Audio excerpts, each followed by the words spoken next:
Welcome to another Down the Rabbit Hole video. I'm going to do another Friday Foursome. Novabug does these every month. Last month was video game magazines, so I didn't really have too many that I had hands on back in the day, nor much nostalgia. So I set that one out. This month, though, very interesting topic. Four gaming surprises. Now, they can be pretty much anything. It's a plot line in a video game, something about the video game industry in general. So my four are, some are pleasant surprises, some are just odd and not really pleasant or unpleasant. Starting with the very first one.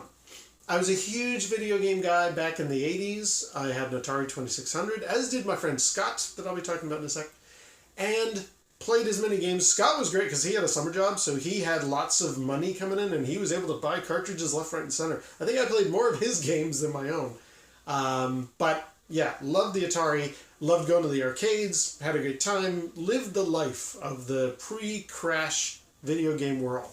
And then the crash came, at least in North America, and they kind of died off, and that was fine. By 1986, we were moving to the UK, and statistically, video games were surprisingly about to make a comeback in 85, 86, but I didn't know that.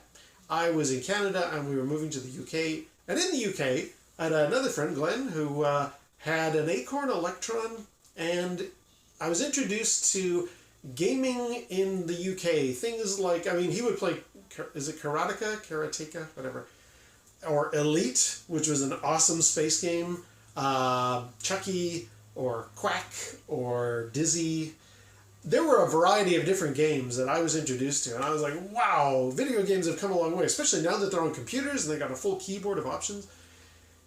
Then in 1990, we moved back to Canada, and I met up with my old friend Scott. I'm like, hey man, what's in the world of gaming these days? Now, he was more of an Apple guy and into programming by that point, so for him, computers had, there were some games he played, but Apple was not famous back then for its gaming options. And he revealed to me something first as I arrived back that I was really surprised about. Now, you have to put yourself into my experience here. I've been through the arcade scene where I saw things like Pac-Man, Asteroids, Donkey Kong, Space Invaders, you name it. Dragon's Lair, like the whole Laserdisc thing came and went as well. So I had this sort of wide open bandwidth of where video games had come from. And Scott told me when I arrived, yeah, that I'm not bothering with that whole Nintendo thing. And I'm like, the Nintendo thing? And he's like, oh, you don't know? I've been in England for 4 years, man. Nintendo have kind of exploded in the video game realm. And I'm like, the name sounds familiar. The Donkey Kong guys, right? Yeah. Mario is now huge. And there were ads on TV about, all these kids crying, Mario, Mario. And I was just like, really? The plumber guy? That's what video games turned into? Like, I was thinking if anybody was going to be the owner of the crown, it would have been Pac-Man. But Mario? And not just like the Nintendo wide variety of games, because you had Legend of Zelda and Metroid and all that stuff. But Mario was suddenly it. He was the king of the hill. And I was just like, really? The guy from Donkey Kong? That's surprising. Again, it seems silly now in retrospect, but back then I was just like, it would be almost like, does it sound ridiculous that Mr. Do would have become the man who represented video games? See, that kind of thing seems silly. Mario seemed as silly to me back then. I was like, what? Video games are now the Nintendo thing? And Scott was a big influence. He was just like, yeah, it's all jumping on rainbows and mushrooms and flowers. And I'd look at these games and I'd be like, so it's turned into baby stuff. Like it's preschool, kindergarten element stuff. Like where are the games where you shoot down invaders from space? Where do I get in my spaceship and shoot at the various asteroids flying around? There's none of that. It's cutesy little pink dragons and like fluffy creatures. And I was just like, okay. Yeah. And that was a real surprise to me. The fact that what I had known in the video game landscape, Atari, arcades, all of that stuff. See, to me, space simulation was kind of what video games were all about, especially, and then my friend Glenn showed me Elite, and I was like, yeah, oh my god, all these worlds you can travel to. And then I come back and it's all turned into this rainbow and kittens sort of dopey Nintendo stuff. I was like, wow, I never would have seen that coming. So that was my first big surprise. A guy, a little cartoon plumber guy, more beloved than Pac-Man, in a very kiddie-centric industry. Video games are now somehow considered childish and only for children. I was like, wow, that's shocking, because I mean, the games of my youth were much more rudimentary, but there was not this implication it was for children. Pong, the first video game, arguable, is a tennis game. Like, that's a sport. That's not something little kids don't pick up rackets and play tennis. Like, what? How did video games turn into childish, family-friendly Nintendo stuff? Big surprise, that one. My second surprise is along the same wavelength, but this time I'm going to defend Nintendo. So those of you who are yelling at your screen right now, I like Nintendo, and this was an eye-opener. This was a surprise to me. Again, my friend Scott. He had a Sega Genesis, and he had a Lynx, and he didn't like a lot of what Nintendo was doing, including the Game Boy. He hated the Game Boy. He was far bigger to defend the Lynx because it's a color screen. Sure, it uses some batteries, but you always just plug it in the wall. But then it's not a portable. Well, you can plug it. He had a lighter adapter to put it into the car lighter so you could play in the car. It's like, okay. You're kind of rationalizing, but all right. And he hated the Game Boy. He was like, it's that kiddie stuff on a pea green screen with pea soup green. He said he hated the hardware. It was a big, ugly brick with 2 buttons and a rotten screen. Yeah, it had good battery life, but what are you playing? You're playing more of that Mario junk. You're jumping on mushrooms and doing all that kiddie-centric stuff. So I kind of adopted, because he knows better than me. I've been away from the scene. I kind of took on a similar, that Game Boy thing approach for decades. I have recently, because I got the Game Boy Advance that can play the original Game Boy cartridges, I've been dabbling in that library, and I have to say, color me surprised. I am really shocked.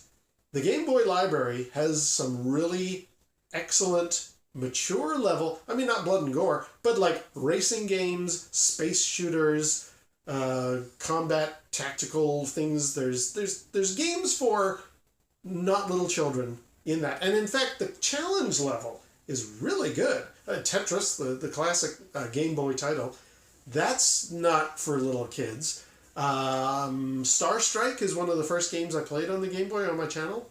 It's awesome. It's a really good, challenging, dumbed down for the hardware, but very good shooter game. It's awesome. There's a lot of really good games on there. I played Nemesis not too long ago, or Salamander, one of the two. Awesome stuff. So I have been really surprised that what I had dismissed as a childish bit of hardware, because of my friend's influence, I have discovered since, no, the Game Boy library, the original Game Boy library, is full of very challenging games that are sophisticated. They appeal to a sophisticated adult taste. I'm not going to say they're rated M. It's not that kind of thing. There is Resident Evil on it, but as far as like legitimately officially released stuff, there are games on there. There are lots of racing games, and there's like a Battlezone type of game. There's a whole bunch of stuff for the Game Boy that is of a mature level, and it appeals to an adult sensibility. So number 2 for me was definitely how mature and challenging the Game Boy was. Number 3 is a complete departure. but it's from the same era. Because of these consoles being a waste of time. And I wasn't terribly thrilled with my friend's Sega Genesis either. I played Scott's Genesis a few times.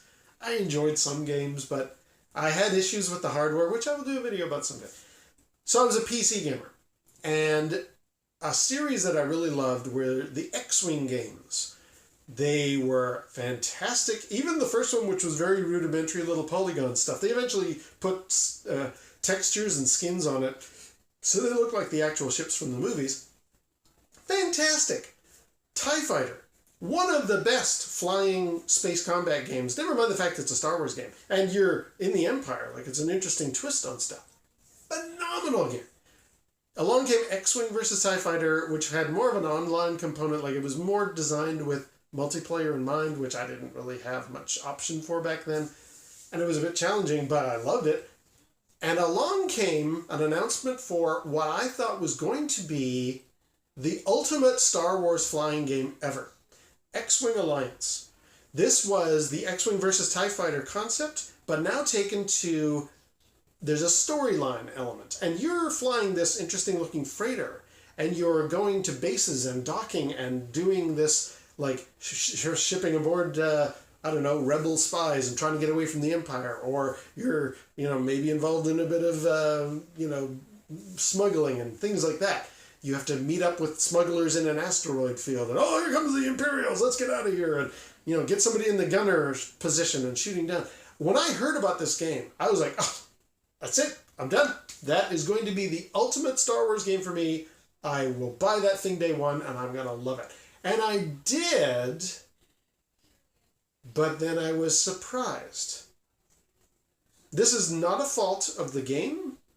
This is something that I think it was the first game that educated me on something that my young self hadn't quite grasped the concept of. And now I use it a lot with any future purchases. They're just video games. Like, there is mechanics in there that if you kind of strip away what you're looking at currently, you get the idea of, like, repetitiveness. It's actually one of the first times I experienced repetitiveness. I was like, it's really a lot of the same thing. You're flying over here and you're picking up X. You're flying over there, delivering it to Y. Here come some bad guys of some description. Maybe they're Imperials or whatever. They shoot, rinse and repeat. And as much as I really enjoyed that game, it was the first time, it was a surprise to me that I thought, it's really, it's a rinse and repeat. It doesn't, unlike a movie that moves forward, or a TV show. This came out, I think, I'd have to look it up, around the same time as Space Above and Beyond, which was a TV show of guys jumping in ships and shooting aliens and stuff. And that show had this sort of rolling along story. Sure, it was episodic, so nothing vastly changed. It wasn't until years later when Babylon 5 would take that concept and really move into interesting stuff is going on. There's a war, like a storyline outside of what's happening in these particular episodes. But I was signing up. I was buying X-Wing Alliance thinking it's going to be like Space Above and Beyond, or later like Babylon 5. There's going to be this really engrossing story and it's going to continue. And it's like, not really, no. It's just a video game. That's a surprise. You go over to, here's your mission description. Item A needs to go to location B, and here come the bad guys. Rinse and repeat. And I was like, okay. And it's not that I didn't enjoy the game, but it was an eye-opener to me that, like, okay, I'm surprised that I'm not in love with this thing. And there's a new game coming out soon, in about a month, Star Wars Squadrons, where you get to do X-Wing and TIE Fighter combat. And I'm going to buy it, I'm going to enjoy it, but I curb my expectations. I'm like, you know what? I know it's just going to be that. It's just a video game. I'm going to hop in. I'm going to have a blast, literally. And then I'll quit and have dinner. And it'll be more of that when I come back. I know, because of X-Wing Alliance, I know to temper my expectations. It's not going to be this amazing, spanning storyline thing. My fourth surprise is a little related. because Star Wars Squadrons is going to be playable in virtual reality, and I have PSVR, and I can't wait for that. Oh my god! But my gaming surprise number 4 was VR, or specifically PSVR. I have mentioned this before. When I saw the hardware announcement and stuff, I was just like, it's going to be a gimmick. It's going to be like the Move controllers, or it's going to be like the PSP Go. Sony are kind of well known for releasing hardware, and if it doesn't take off, well, there goes that. We'll just toss it out the window. Any Vita owners want to chime in on that whole topic? I was expecting there's going to be another PSP or whatever. It's going to have a very short shelf life. It's going to have a bunch of stuff that you will enjoy at a party, and then it's not going to have any life. But I was intrigued because I had got the little VR thing for my phone that I kind of liked. There were some neat features, things I could do in there. I could go in Google Maps and walk around the town that I lived in the UK. I was like, ooh, like there's some, put some proper games in this, maybe. So I started watching. I subscribed to a few people on YouTube, and I was just like, all right, I'm going to watch what the announcements are. What kind of games come out for PSVR? Convince me. And as time went on, I would see things like, ooh, that looks pretty good. Ooh, that would be maybe up my alley. Heck no, I'm not playing that. And gradually, about 10 different games got on my list, and I was like, well, if I won one in a contest, I would get those 10 games. And by that point, Sony's going to drop support for it. But no, it kept going. And a year went by, and I just kept following the story. What's going on with PSVR? Man, I'm liking the look of this. And I started thinking, maybe I do want to get it, but I would have to try before I buy. I'm not going in for it. By complete fluke, I was walking through the shopping center nearby on my way home, and I saw a booth in the aisle of the mall. Hey man, you want to try out PSVR? Yes, I do. Get me in there. And since I've already been following this, I know the experiences to try. They had the PlayStation Worlds thing where you got the London heist and various other things. And the guy started me off in the Shark Tank, which is kind of the well-known thing.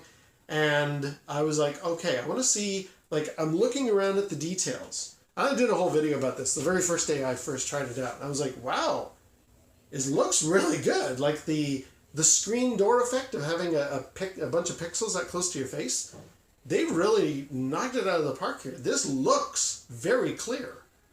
And I said to the guy, okay, I've heard about this motion sickness thing. Lactobacillus prime. He had actually done a whole video about this. And he had actually said, you know what? I'm going to get rid of my PSVR headset because I'm getting sick from it. And my initial reaction had been, I'll take it. Oh, how's it going to ship it from the Netherlands to Canada? And aren't they on a different power system? How am I going to plug it in? I don't know. We'll figure it out. Then I think Mark and I were talking back and forth. It was going to be too expensive to ship. But I am in the mall, and I'm trying on with the Shark Tank. And I said to the guy, okay, hold up. I want you to make me sick. So put me on it's the one where you lie down on the skateboard. Is that skeleton? No, that's on ice. Anyway, the one where you're on the road and you're flying down and you're dodging traffic and all that stuff. I said, okay, I want to do that. He's like, are you sure? I said, yep, make me vomit because I want to know how rough this is going to be for me. And I sat there and I was like, this isn't bad at all. I get the feeling, the momentum, I get that motion awareness, but I'm not getting sick from it. Then I was just like, you know what? I think I'm going to go for PSVR because I obviously have the desire. I've been thinking about it for a year, and why not? And as I took the helmet off, I said, all right, thanks, man. He handed me a coupon. He's like, if you go to EB Games around the corner, you get $100 off PSVR. And I'm like, well, now I have to buy it. So I did. It was a done deal. And I have not regretted that. That ended up being a big surprise for me, that something that I had initially dismissed as this is just going to be a gimmick It's not going to have legs. I almost exclusively only play VR now. Like, I have flat games like Red Dead Redemption 2. I haven't really touched it. I have Battlefront 2 that came out for free for PlayStation Plus. I did a video about that. I was like, all right, now that it's free, let's see what all the hubbub's about. I hop in there once in a while, but I don't really play it a lot. I play VR. If I've got an afternoon to myself, I'm like, you know what? I'm going to hop on and I'm going to play some No Man's Sky, which is, ironically, kind of wraps up things because it's a little bit elite, like Glenn's Acorn Electron computer was showing me, hopping from world to world, and you're taking on things, and you're trading and doing all this like virtual space stuff. And it's a little bit Star Wars Squadrons and a little bit X-Wing Alliance as well. I've got to a point in No Man's Sky where I can see the repetitiveness. And I'm just like, you know what, that's fine. It's just a video game. I'm making the story in my head. I've actually started building a base, and I got to get some resources for building that base now. I'm making my own little story out of it. And it's like, yeah, this has really been a surprise to me that I have loved VR as much as I have. It's not for everybody. If you got the motion sickness thing, don't dismiss it. But if you've got VR legs, like it turns out I have, man, I just want to play PSVR all the time. Like, it's so good. I'm really looking forward to Squadrons. I hope that's going to be all that it looks like. It's a promise of many great things, but we'll see. Anyway, I'm going to wrap it up here. So those are my 4 gaming responses. Nintendo? The Game Boy being actually not for little babies.